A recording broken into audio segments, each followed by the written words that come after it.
नहीं महारानी, वो देखिए, अपनी जामाता शंकर जी को श्वेत वृषभ पर देखिए, कितना सुंदर और अनुपम रूप है उनका।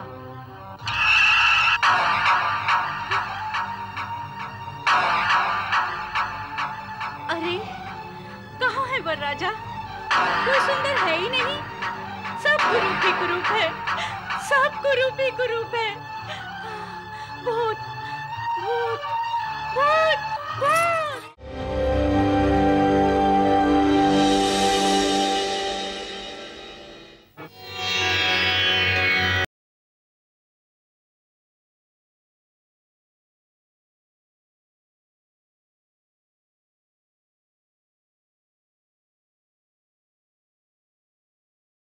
ओम नमः शिवाय।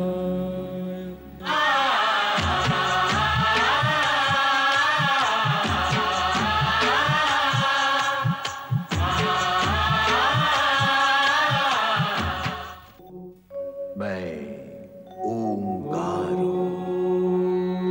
अपने स्वार्थहीन जगत के निर्दोष प्राणियों को पीड़ित करने वालों के लिए मैं विष की बेल हूं, किंतु जन कल्याण के मार्ग पर चलकर त्याग और बलिदान की भावना से पूर्ण प्राणियों के लिए मैं सुख और सुधा का भंडार हूं।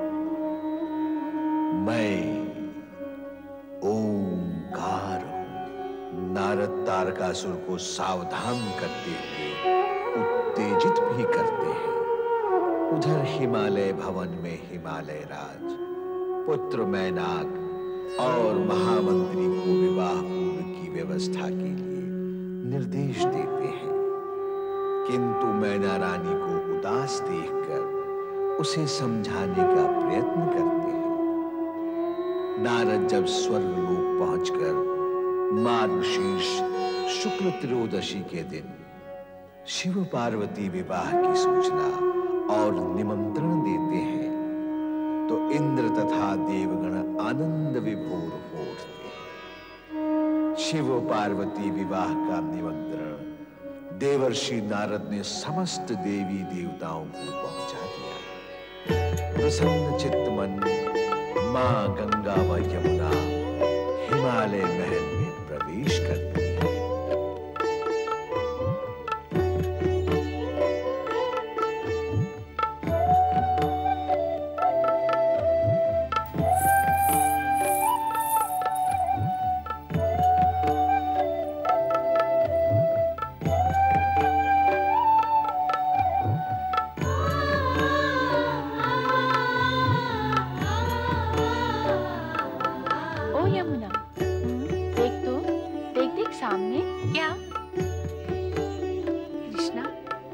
गंगा और यमुना ही है ना? हाँ रे गोदावरी, एक पतित पावन गंगा और दूसरी सूर्य पुत्री यम की बहन यमुना। सामने तो देख, वो कृष्णा और गोदावरी है ना? हाँ है तो, और मुझे लगता है कि वो दोनों भी हमारे विषय में यही चर्चा कर रही हैं। लगता है हमारी तरह ये भी पार्वती का श्रृंगार करने ही आई हैं। चलो। स्वागत है गोदावरी और कृष्णा का। आप दोनों पार्वती का श्रृंगार करने आई हो ना? आओ पार्वती का श्रृंगार करें। आज पार्वती का रूप तो अलौकिक होगा। देखकर हम सबकी आंखें धन्य हो जाएंगी। आओ चले। चलो।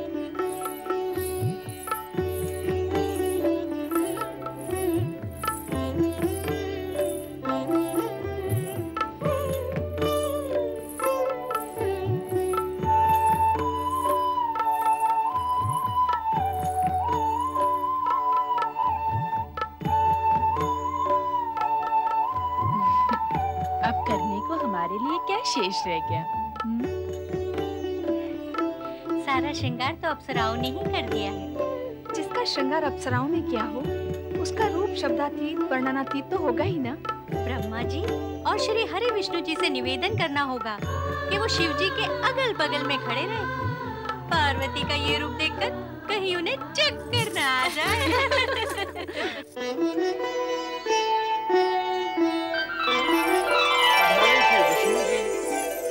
माता लक्ष्मी जी, परमदेव ब्रह्मा जी और माता सरस्वती जी आपका स्वागत नंदी करता है। भगवान शिव शंकर की, सदाशिव भगवान शिव शंकर भोलेनाथ की, हर हर महादेव, हर हर महादेव, हर हर महादेव।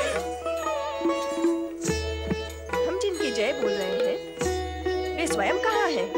श्रृंगार कर रहे होंगे। किंतु उनके श्रृंगार की व्यवस्था के लिए तो हम आए हैं। नहीं नहीं माता, स्वामी ऐसा श्रृंगार नहीं करेंगे। विवाह करने जा रहे हैं, दूल्हा बनेंगे, तो क्या श्रृंगार नहीं करेंगे?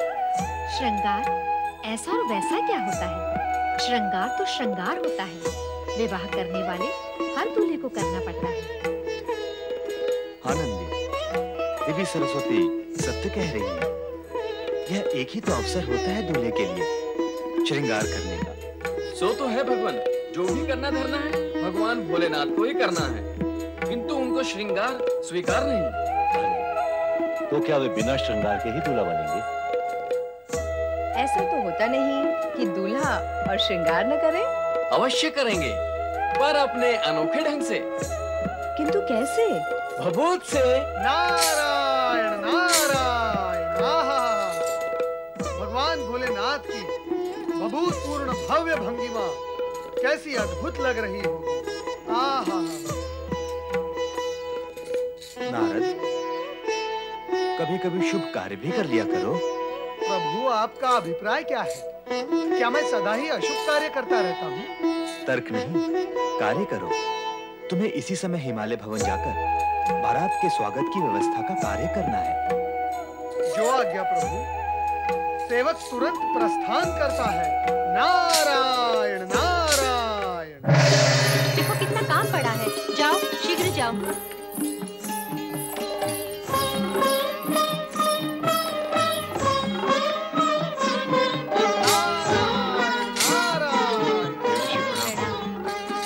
कहिए देवऋषि, मंडप देखा आपने?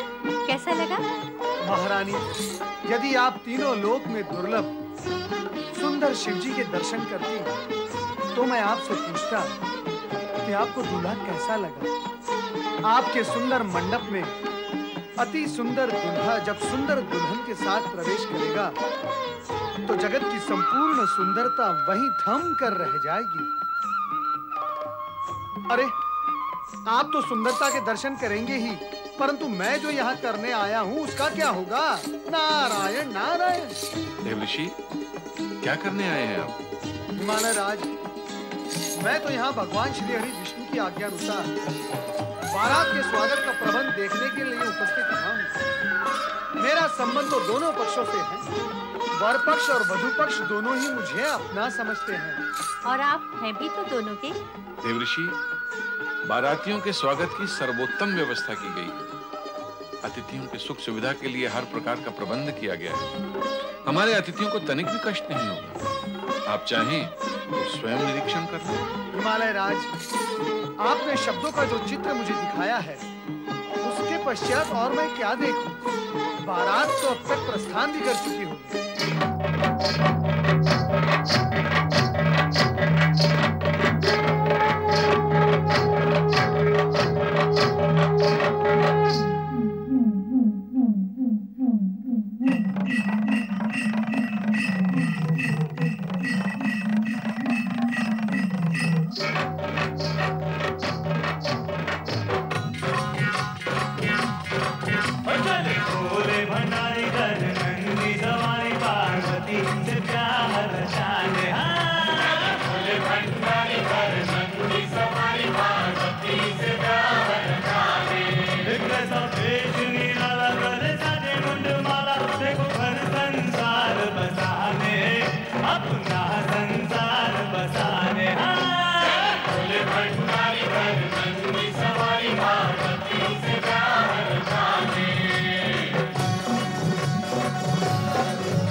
विष्णु हर्षाए झूम के नारद वीणा बजाए, देव ऋषि जन खुशी में गाए, देव ऋषि जन खुशी संकल्प लिया था जो समय को दिया था, आज अपना वो वचन निभाने।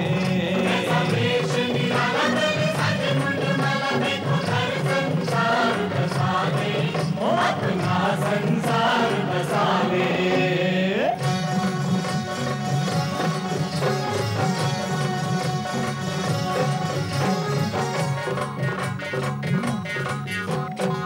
बाराती भूत चले हैं, घर के संग भूत चले हैं।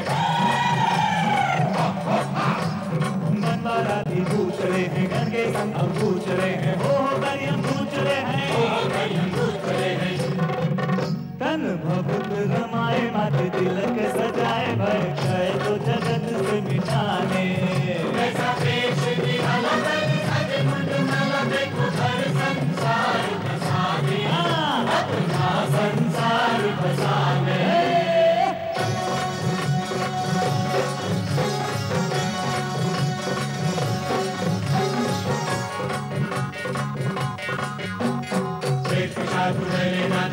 ढोल नगाड़े बाजे, नाचे मृदंग ढोल नगाड़े बाजे, अद्भुत रूप दुनिया साजे। अनहोनी विपदाएं आज खुशियां मनाए, कैसा खेल रचा विधना ने। कैसा देश निराला करे, सज मुंड माला, देखो घर संसार बसाने। अपना संसार बसाने।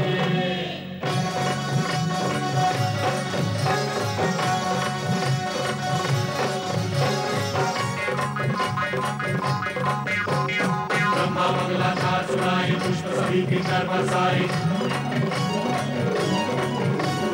ब्रह्मा मंगलाचार सुनाए, पुष्प सभी के घर बरसाए। आप अगर है सभी दिशाएं, मंद मंद मुस्काते, कई लीलाएं दिखाते, कण कण को ही शिव में बनाने। ऐसा देश निराला करे, सज मुंड माला, देखो घर संसार बसाने। अपना संसार बसाने।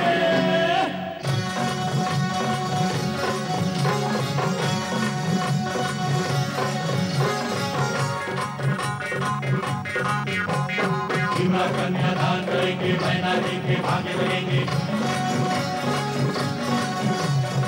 कन्यादान करेंगे, मैना जी के भाग्य लगेंगे। शिव शक्ति जब दोनों मिलेंगे,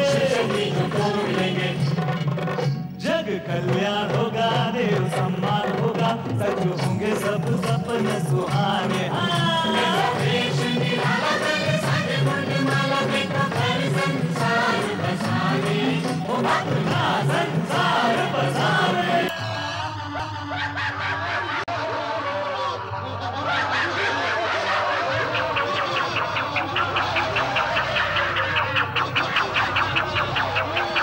अरे ये बारात है या भूत प्रेत का झमेला?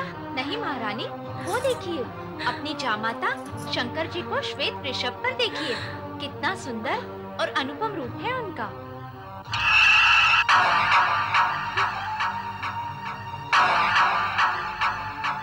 अरे कहाँ है वरराजा?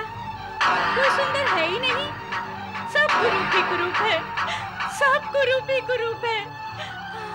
भूत भूत भूत भूत। क्या महारानी? देख रही है सृष्टि सारी, ये वैरागी डमरूधारी।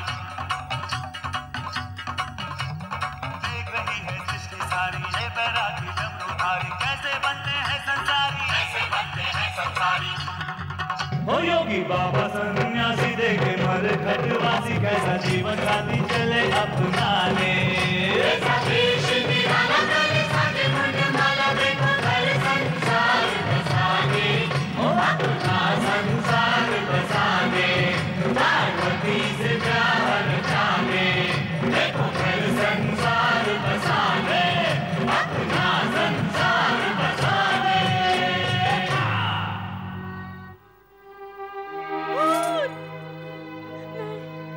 मैं उस भूतनाथ को अपनी पुत्री नहीं दूंगी, पुत्री नहीं दूंगी।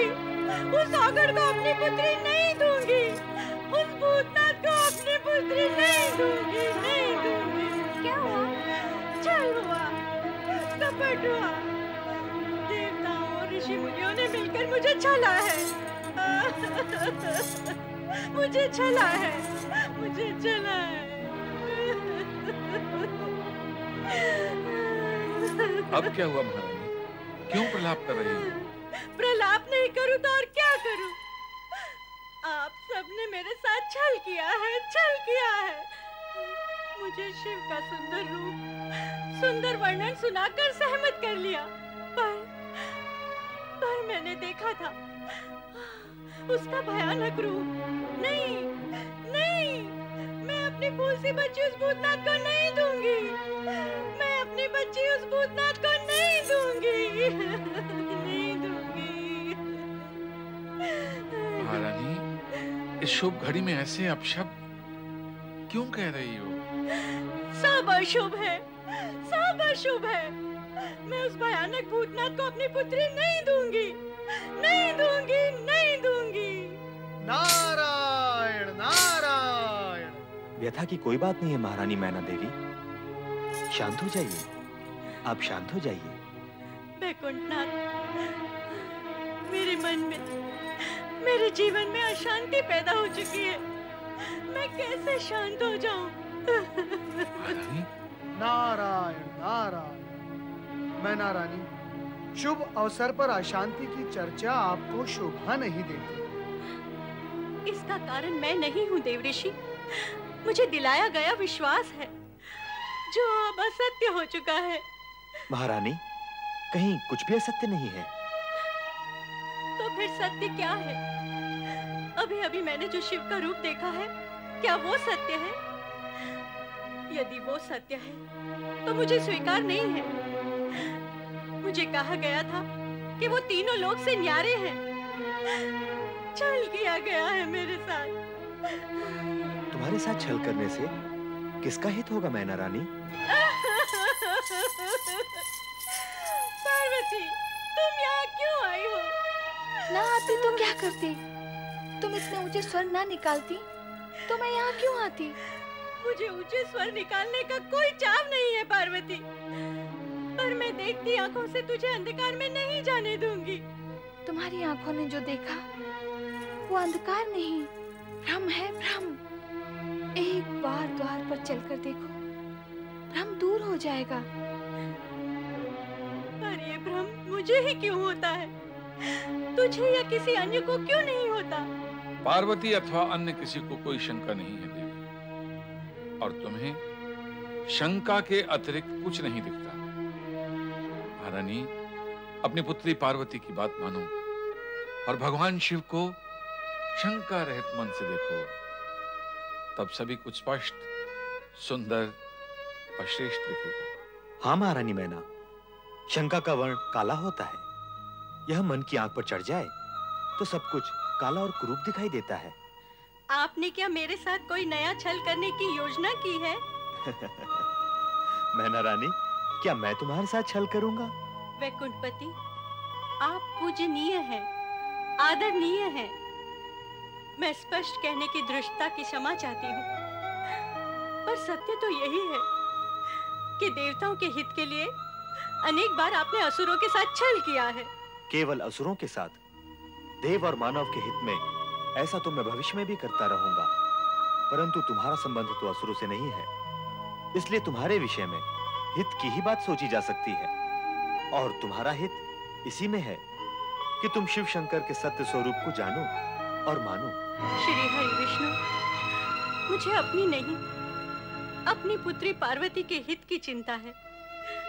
क्या मेरी फूल सी कोमल पुत्री पार्वती उस भयावह भूतनाथ। मैना रानी, जिस पुत्री के हित और मोह में पड़कर तुम बार बार भोलेनाथ को अपशब्द कह रही हो, उस पुत्री से भी तो पूछ लो कि उनका रूप कैसा है।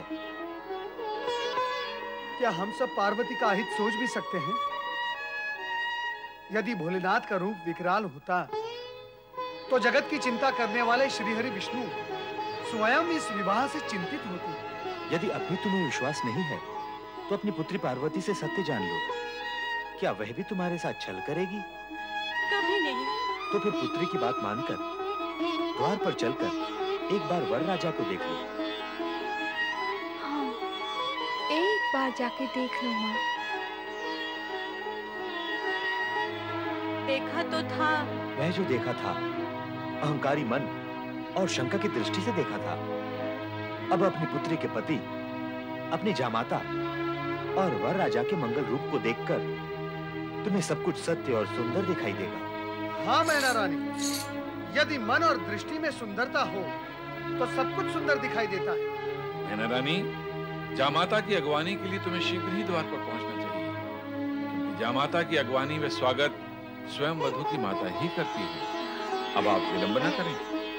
विजया, तुम सब जाओ और जाकर जमाता राजा के तिलक और स्वागत की तैयारियां करो।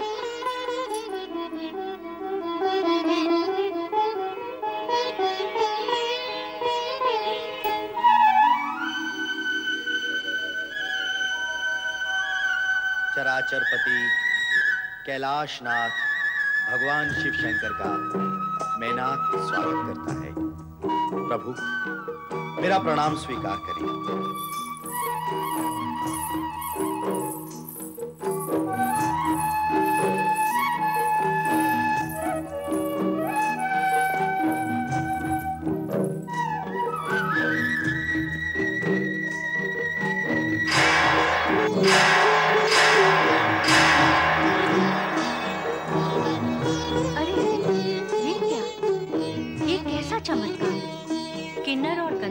सुंदरता भी तुम्हारे इस रूप के समक्ष तुच्छ है। फिर मैंने तुम्हारा वो भयानक रूप कैसे देख लिया? कौन था वो तुम्हारे मन का ऐसा भ्रम जिसने अहंकार के गर्भ से जन्म लिया। तुमने जो देखा वो सत्य नहीं था, और जो असत्य था वही तुम्हारी शंका, भ्रम और अहंकार के कारण तुम्हें दिखाई दी। ऐसा इसलिए हुआ कि रानी होने के अभिमान ने तुम्हें पकड़ रखा और तुम्हारी दृष्टि के घृणा भाव ने मुझे जकड़ रखा। यदि ये जकड़ पकड़ न होती तो मैं तुम्हें पहले भी ऐसा ही दिखाई देता जैसा अब दिखाई दे रहा है।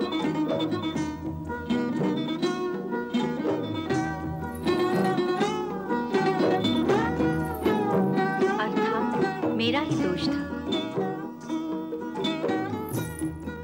हाँ, लीला मेरी थी और दोष तुम्हारा था। तुम्हारा आशंकित मन ऐसे ही दृश्य और आकृतियां देखने का इच्छुक था जो तुम्हारे भ्रम, अहंकार और असत्य को संतुष्ट कर सके। जो कुछ तुमने देखा वो तुम्हारी कुशंकाओं का प्रतिबिंब था।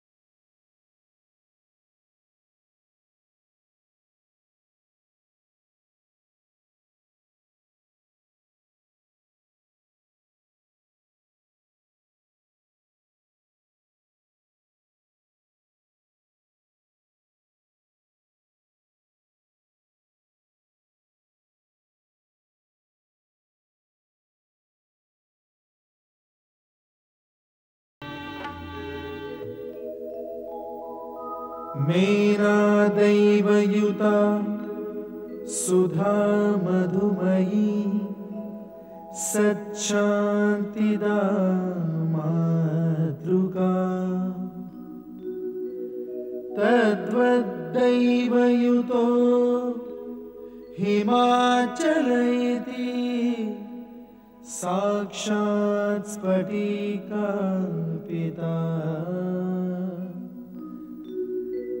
सार्धं प्रकृति वैभवादिविशदैः सानन्दयुक्तैः स्वरैः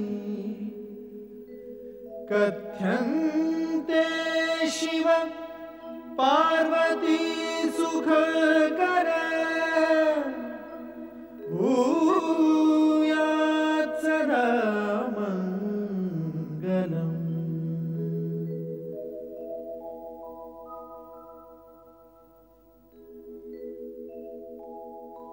आदौ भूतपतिः अऊममिलितो ओंकार व्याहार्यते एकोऽहं भवनतया धातृहरि निर्मितौ पश्चाद विश्वसमान प्राकृतजना सम्पादिताः शङ्करैः सोऽयं शैव विवाह्यते च प्रकृतिं भूयात् सदा मङ्गलम्।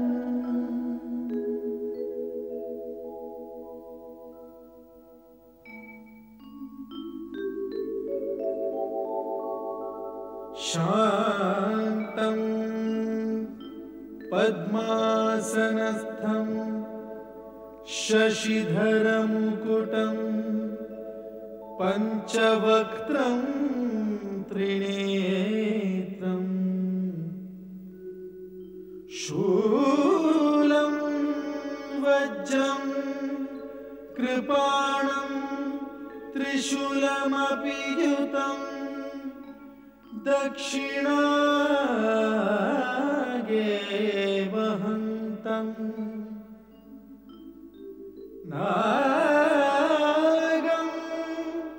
पाशं च घण्टां डमरुक सहितं चाङ्कुशां वामभागे नानालङ्कारयुक्तं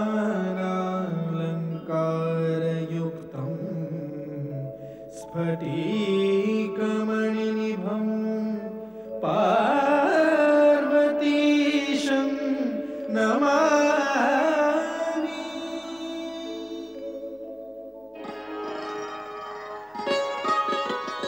हिमालय राज, कन्यादान की विधि पूर्ण करने के लिए कन्या का पिता वर से उसका कुल, गोत्र एवं पिता का नाम, साथ ही वेद एवं शास्त्र का ज्ञान पूछता है।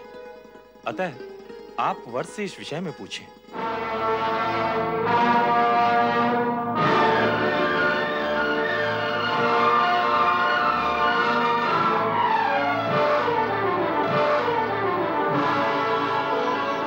जो आज्ञा गुरुदेव। वर राजा, मैं आपसे अनुरोध करता हूं कि आप कृपा करके अपने कुल, गोत्र, पिता का नाम व ज्ञान के विषय में विस्तार पूर्वक बताएं।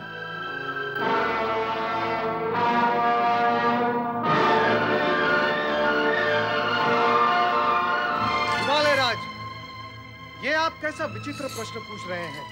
वैसा ही देव ऋषि जैसा कन्या का पिता कन्यादान के समय वर राजा से विधिनुसार करता है। नारायण नारायण। हिमालय राज, ना तो देवी पार्वती साधारण कन्या है, ना ही भगवान शिव साधारण पुरुष। यहाँ ऐसे प्रश्नों की विधि आवश्यक नहीं है।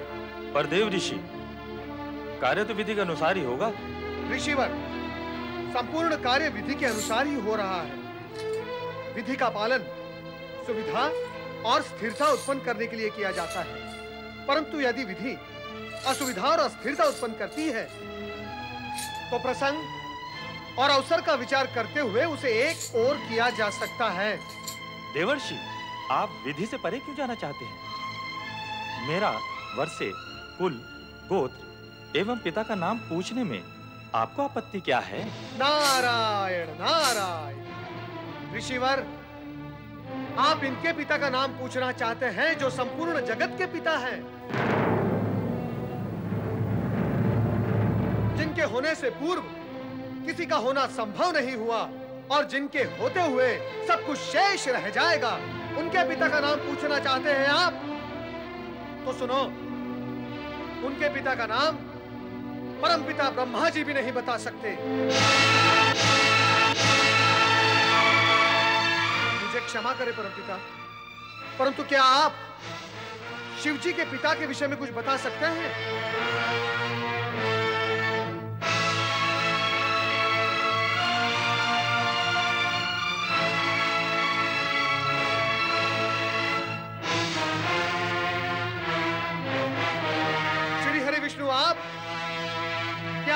जानते हैं कि शिवजी के पिता कौन थे?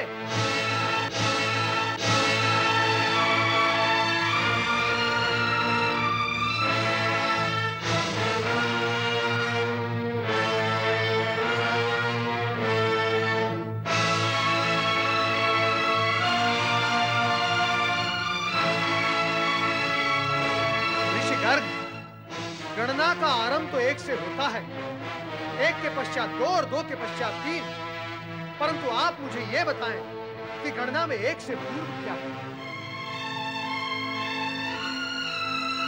बताएं ऋषिवर कि गणना का अंतिम अंक क्या है?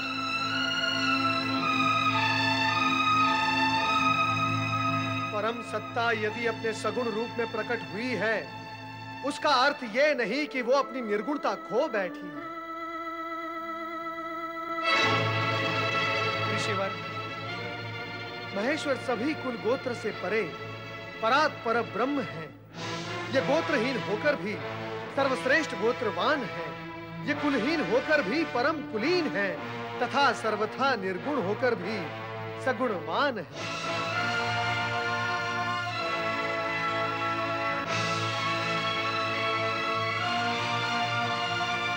इनसे व्यर्थ के प्रश्न पूछना ही व्यर्थ है। ऋषिवर, तनिक अपनी दृष्टि उठाकर देखिए शिवजी के उस मुखमंडल को, उस तेज पुंज को जिसका न कोई आदि है न अंत है।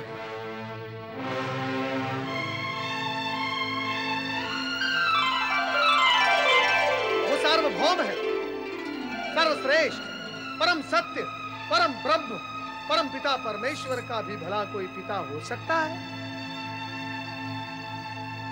क्षमा करें, क्षमा करें शिव शंकर, मुझसे भूल हो गई।